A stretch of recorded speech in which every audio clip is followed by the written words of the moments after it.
گستاخی کی ہے تو ان گستاخوں کے سفیر کو پاکستان سے دفع کیا جائے، لیکن پاکستانی حکومت نے بجائے سفیر نکالنے کے تحریک لبیک یا رسول اللہ کے لوگوں پر گولیاں برسائیں، 27 لوگوں کو ایک شہید کیا، 12 لوگوں کو ایک شہید کیا، 4 لوگوں کو ابھی یہاں سادوں کی پہنچنے تک، مریدکے سے سادوں کی تک 4 لوگوں کو شہید کیا، سینکڑوں لوگوں کو زخمی اور زخمی کیا اور درجنوں لوگوں کو اپاہج اور معذور کیا۔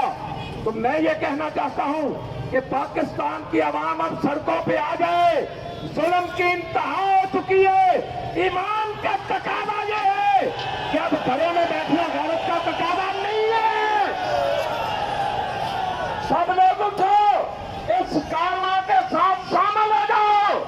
یہ ناموس رسالت کارواں ہے، یہ عزت رسول کارواں ہے، یہ اپنے نبی سے وفا کا کارواں ہے، اس کے ساتھ شامل ہو جائیں۔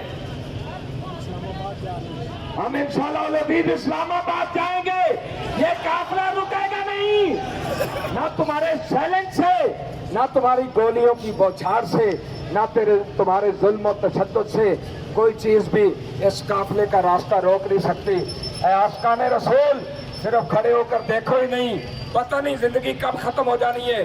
اٹھو، اس قافلے کے ساتھ شامل ہو جائے۔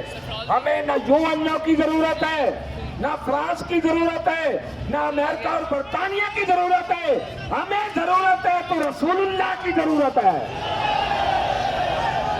ہمیں ضرورت ہے تو اپنے آقا کریم کی نگاہ کرم کی ضرورت ہے۔ ہم کچھ بھی برداشت کر سکتے ہیں، لیکن ختم نبوت اور ناموس رسالت پر حملہ ہو تو ہم کبھی برداشت کر سکتے نہیں۔ اس لیے میں ان حکمرانوں سے بھی کہوں گا کہ ہوش کے ناخن لیں۔ آپ نے ابھی اور کتنی گولیاں برسانی ہے، کتنے لوگوں کو شہید کرنا ہے۔